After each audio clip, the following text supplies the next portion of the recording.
রিকশা চলাচলের বৈধতা প্রদানের দাবিতে জাতীয় প্রেস ক্লাবের সামনে আজ বিক্ষোভ সমাবেশের ডাক দিয়েছে ব্যাটারি চালিত রিকশা চালকরা। এরই মধ্যে রাজধানীর গাবতলী সদরঘাট বেড়িবাঁধ সড়কে অবরোধ করছে তারা। রাজধানীর বিভিন্ন স্থান থেকে ব্যাটারি চালিত রিকশা চালকরা যাচ্ছেন প্রেস ক্লাবের সামনে। সেখানে আছেন সহকর্মী সানি মৃধা, তার কাছে জানবো সবশেষ খবর। সানি, আগের 2 দিনের অভিজ্ঞতা থেকে কি নিরাপত্তা জোরদার করা হয়েছে আর প্রেস ক্লাবের সর্বশেষ খবর জানাবেন আমাদের।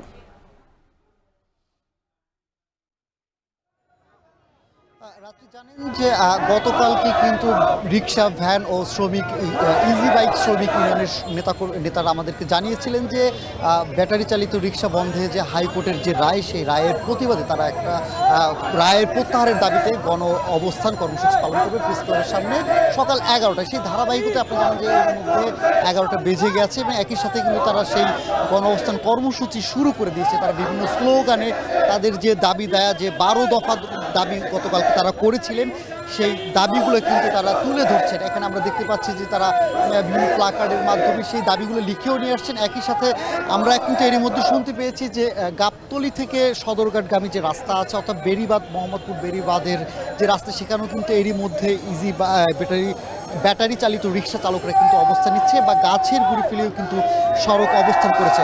আপনি জানেন যে গত কয়েকদিনে আদালতের এই রায়ের প্রতিবাদে কিন্তু তারা আন্দোলন করে আসছে। সেই ধারাবাহিক কিন্তু রাজধানীর বেশ কিছু জায়গায় হতাহতের ঘটনাও ঘটে।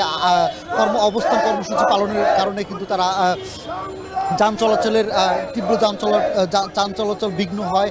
একই সাথে রেল, বাংলাদেশের ঢাকার সাথে কিন্তু রেল চলাচল অনেক জায়গা থেকে বন্ধ হয়ে যায়। তারা কিন্তু দাবি করছে যে তাদের যে 12 দফা দাবি, একই সাথে যে আদালতের রায় যেটা দিয়েছে, ব্যাটারি চালিত রিক্সা বন্ধের যে রায় দিয়েছে, সেটা প্রত্যাহার না হওয়া পর্যন্ত কিন্তু তারা এই যে আন্দোলন যে করে যাচ্ছে সেটা চলমান রাখবে।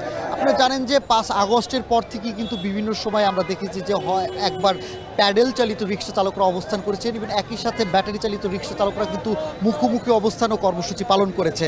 সেই ধারাবাহিক কিন্তু বেশ কয়েকদিন ধরেই কিন্তু তারা সেই যে আন্দোলন কর্মসূচি পালন করে আসছে। এর ফলে কিন্তু আমরা দেখেছি যে বিভিন্ন জায়গায় তীব্র যানজট তৈরি হয়েছে, হতাহতের ঘটনা ঘটেছে। একই সাথে এখানে আন্দোলন করতে এসে বেশ কিছু রিক্সা চালক আটক ও গ্রেফতার হয়েছে।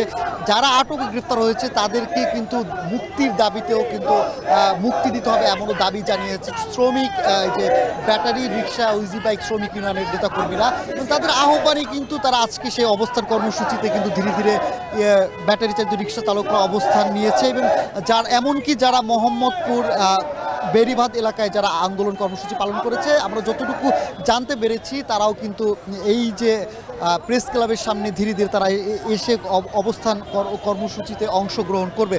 তারা আমাদেরকে যতটুকু জানিয়েছে, তারা 12 দফার মধ্যে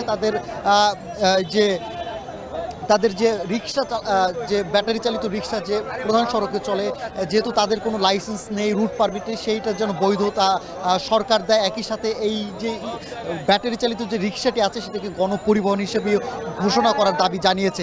একই সাথে গত কয়েকদিনের আন্দোলনে তাদের উপর যে হামলা হয়েছে, যারা এই হামলায় জড়িত তাদেরকেও কিন্তু আইনের আওতায় আনার দাবি জানিয়েছে। তো রাত্রি রিক্সা, ভ্যান ও ইজি বাইক শ্রমিক ইউনিয়নের ডাকা গণঅবস্থান কর্মসূচির সবশেষ এই ছিল আমার কাছে।